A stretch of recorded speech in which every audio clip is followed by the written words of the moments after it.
Saran saya sih sebenarnya ketika mau membeli properti atau perumahan, periksa developernya. Ini developer yang asal-asalan, ugal-ugalan atau tidak gitu. Ya. Nah ini kan hal pertama yang mesti diajukan. Yang kedua lokasinya. Yang ketiga adalah kredibilitas daripada dokumen tanahnya. Kan? Oke. Nah,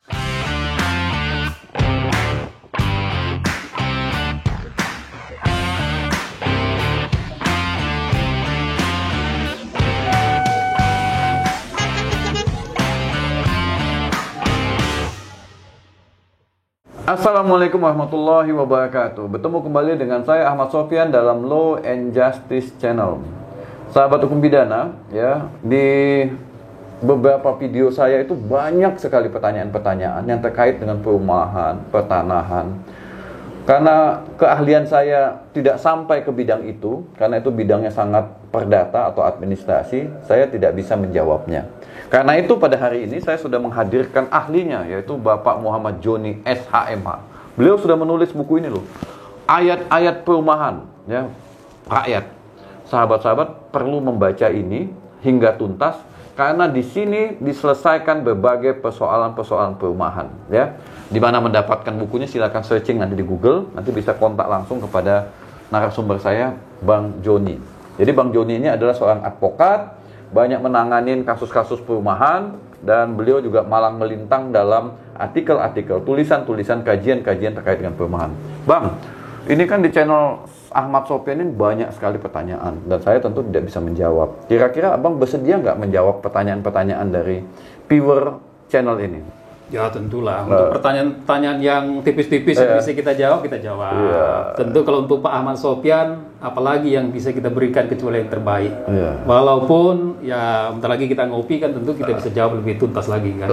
Aduh keren ya. Jadi sahabat jangan khawatir ya. Jadi kalau ada persoalan-persoalan bisa ajukan pertanyaan, terutama di siaran ini Anda juga bisa share nanti untuk teman-teman Anda. Bang, ada satu pertanyaan ini Bang. Ya. Pertanyaan pertama. Ini dia bilang begini ya, dari salah satu sahabat. Pak, saya itu komplain ke developer. Masalahnya rumah yang baru dibangun itu tidak diperkeras, tidak ada lampu, tidak ada PAM, kondisi rumahnya menyedihkan. Kami sudah komplain ke sana kemari, tidak ada respon yang memuaskan. Itu gimana ya cara menyelesaikannya? Gimana Bang? Parah itu. Mestinya itu sudah jelas di dalam perjanjiannya, bahkan di dalam leafletnya, dalam iklannya. Karena itu kan sebagai janji kan. Saran saya sih sebenarnya ketika mau membeli properti atau perumahan, periksa developernya. Ini developer yang asal-asalan, ugal-ugalan atau tidak gitu. Nah ini kan hal pertama yang mesti diajukan. Yang kedua lokasinya. Yang ketiga adalah kredibilitas daripada dokumen tanahnya. Kan? Nah dalam hal ini kan masalah kualitas. Saya kira jangan tunggu lama-lama komplain. Karena ini menyangkut masalah yang sangat serius. Kalau sudah tidak dipenuhi lagi persyaratan dan klausula yang ada dalam perjanjian itu sudah harus dikomplain agar mereka tidak semena-mena kepada konsumen. Komplainnya kemana Bang? Yang ya komplain bisa... karena ini masalah perdata kan komplain kepada pihak yang membangun. Berarti pada developer, kontraktor, ya tembuskanlah, kemudian lakukan, bahkan laporkan kepada Badan Perlindungan Konsumen. Nah tinggal yang penting sekarang ini kan bagaimana ketabahan, kemudian stamina kita untuk memperjuangkan laporan itu, dan itu harus diperjuangkan. Satu lagi saran saya, jangan main sendiri, lakukan bersama-sama dengan konsumen yang lain. Karena konsumen bersatu, maka kemenangan akan menjadi tentu. Wah, itu sahabat kemudian jelas ya, jelas. Jadi nggak bisa memperjuangkan sendiri-sendiri, harus bersama-sama. Ya, Bang, ini ada lagi yang kedua Bang. Pak, tolong bantu saya gimana caranya memilih developer yang amanah supaya tidak seperti kejadian tetangga saya. Milih developer udah bayar DP tapi rumah nggak kunjung dibangun juga. Gimana nih Bang? Trik dan tip memilih developer yang amanah, yang baik seperti Pertama, periksa dia apakah anggota asosiasi mana. Kalau dia anggota asosiasi RE atau Impera atau Apersi, itu bisa dilihat di sistem di Kementerian PUPR. Ada Sireng, ada tercatat atau tidak, lengkap atau tidak. Jadi sekarang sudah sangat mudah untuk mengkliknya, ada atau tidak, di mana proyeknya, apakah dia di backup oleh lembaga pembiayaan, bank segala macam. Dan salah satu yang membuat kita bisa lebih terindikasi itu bagus adalah dia sudah bekerja sama dengan bank-bank yang kredibel, bank-bank yang sangat berpengalaman dan punya banyak proyek untuk penanganan itu. Jadi periksa banknya, periksa perizinannya, dan periksa pada sistem informasi yang ada pada Kementerian PUPR. Sebelum membayar DP ya Bang ya? Tentunya sebelum membayar DP dan sebelum memutuskan untuk beli. Jadi periksa semua. Jadi periksa dahulu semua, dan itu pastikan. Jangan tertipu dengan iklannya ya? Bukan hanya dengan iklan. Kadang-kadang yang namanya marketing ini kan, orang marketing kadang disconnected dengan orang produksi dan layanan mutu gitu kan. Yang penting orang marketing adalah tutup, close, ada transaksi, sementara produksi dia kan nggak ikut campur gitu kan.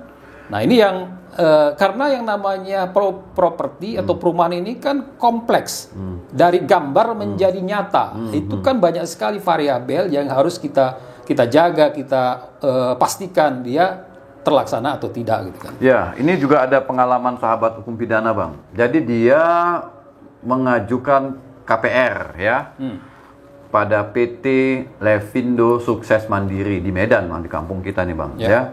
Nah, dia bayar DP 8 juta kepada si PT Levindo Sukses Mandiri ini. Tetapi permohonan KPR dia ditolak dan uang tersebut nggak dikembalikan. Apakah ini masuk penipuan atau nggak sih Bang katanya? Secara hukum konsumen itu adalah hal yang tidak dibolehkan.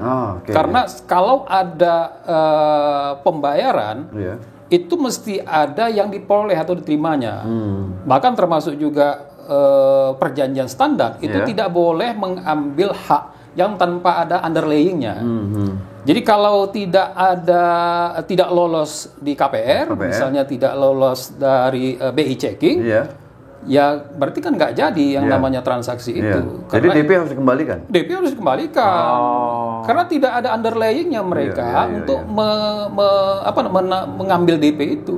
Jadi bisa nggak dikatakan PT Levindo ini melakukan penipuan karena nggak mengembalikan DP dengan alasan KPR-nya ditolak? Bisa dilaporkan, karena kalau itu dia ingin memastikan bahwasanya barang ini sesuai dengan yang diperjanjikan, ya memang mestinya dia memastikan itu terjadi, gitu kan. Jadi kalau memang KPR tidak diterima atau KPR-nya ditolak, ya itu bisa jadi karena konsumennya, tapi bisa jadi karena mereka lalai untuk meloloskan itu dengan tidak lengkapnya persyaratan-persyaratan dari perbankan, gitu kan.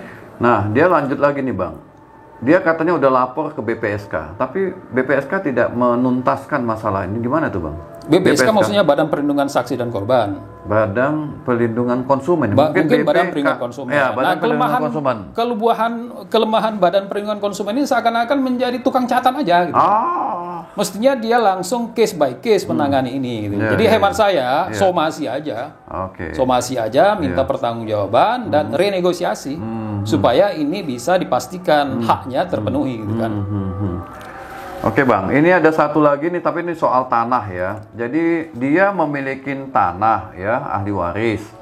Kemudian tapi tanah itu selama ini dipinjam oleh kepala desa untuk digunakan jadi lapangan.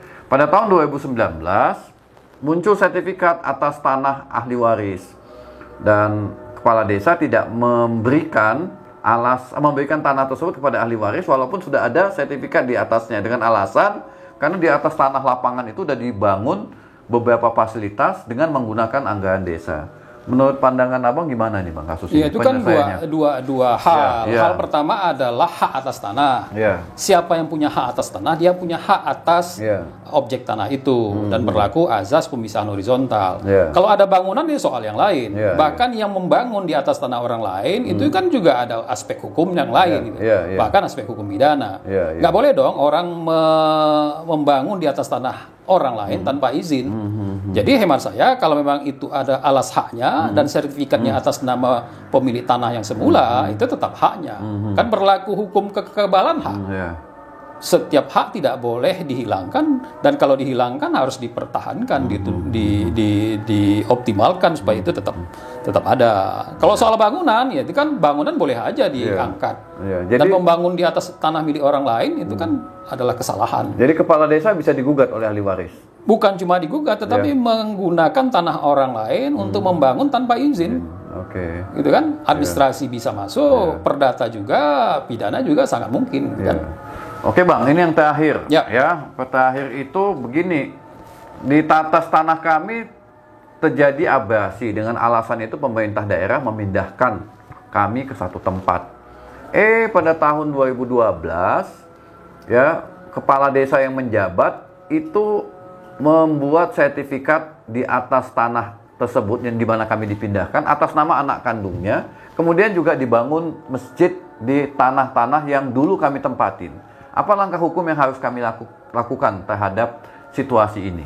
Nah, definisikan dulu apakah objek lahan tanah itu ada atau sudah hablur, ya kan? Kalau objeknya hilang, maka haknya hilang kan? Karena hak mengikuti objek. Hemat saya perlu diperiksa secara konkret, secara pasti, apakah tanah itu masih ada objeknya, batasnya masih bisa diidentifikasi. Kalau masih ada objeknya, masih bisa diidentifikasi, dan itu sangat mungkin ada, ya tidak hilang haknya. Nah, kalau terjadi proses yang sedemikian, saya kira gugatannya bisa digugat perdata, bisa juga laporan pidana kalau terjadi pengambilan hak atas orang lain, gitu kan? Gitu. Jadi kalau objeknya masih ada, berarti perbuatan kepala desa itu melakukan perbuatan melawan hukum ya, Bang? Iya, bahkan sangat mungkin pidana. Karena kan salah satu hilangnya hak adalah hilangnya objek. Kalau objeknya masih ada, persilnya masih ada, ukuran lahannya masih ada, ya haknya masih ada. Gitu kan? Ya, gimana sahabat hukum pidana? Makin jelas ya. Jadi pertanyaan-pertanyaan yang sudah muncul di channel saya, di bagian beberapa video, ada video tentang perumahan dan tentang pertanahan sudah dijawab dengan jelas, dengan clear oleh Bang Joni. Bang, ada apa pesan Abang untuk mencegah munculnya persoalan-persoalan perumahan dan persoalan-persoalan tanah bagi sahabat-sahabat hukum pidananya? Ya, pertama pilihlah developernya bukan developer yang ugal-ugalan. Yang kedua, pastikan alas haknya. Dan untuk memastikan alas hak itu, Anda punya hak untuk bisa memeriksa itu. Karena kalau tidak diperiksa legalitasnya, tidak diperiksa legalitas dan kapasitas serta kapabilitas daripada developernya, maka ya sangat mungkin itu akan merugikan, gitu kan. Yang ketiga, hemat saya adalah tetap teguh dalam rangka mempertahankan dan mengontrol day to day perkembangan, tahap demi tahap perkembangan proyek pembangunannya, gitu kan. Karena ada kalanya ini kan pembeliannya inden, ya beli gambar dulu, beli coupling kemudian bangun, dan itu punya jangka waktu tertentu. Apalagi ada dimensinya KPR kan, jadi multidimensi. Apalagi kalau kemudian developernya bangkrut atau pilot atau PKPU, nah apakah itu adalah hak milik daripada pembeli atau bukan? Nah, apakah sudah ada delivery atau belum? Ada juridis delivering atau belum, kan? Nah, itu sangat kompleks. Oleh karena itu memang hukum perumahan ini lebih kompleks dari sekedar hukum jual beli biasa. Karena objeknya itu sangat spesifik. Objeknya ada kalanya belum ada. Dia harus didefinisikan sebagai perjanjian pendahuluan terhadap objek yang di perjanjian kemudian. Asik ini sahabat-sahabat. Jadi jika masih ada pertanyaan, Anda jangan ragu-ragu untuk membuat pertanyaan di kolom komentar. Di bagian video ini juga boleh. Dan sahabat-sahabat, jika konten ini bermanfaat bagi Anda, jangan sungkan-sungkan untuk share, ya. Dan juga bagi yang belum subscribe, silakan subscribe. Jika masih ada saran terhadap konten ini, maka tentu saya sangat senang sekali jika Anda memberikan beberapa catatan terhadap kualitas dari siaran yang saya buat.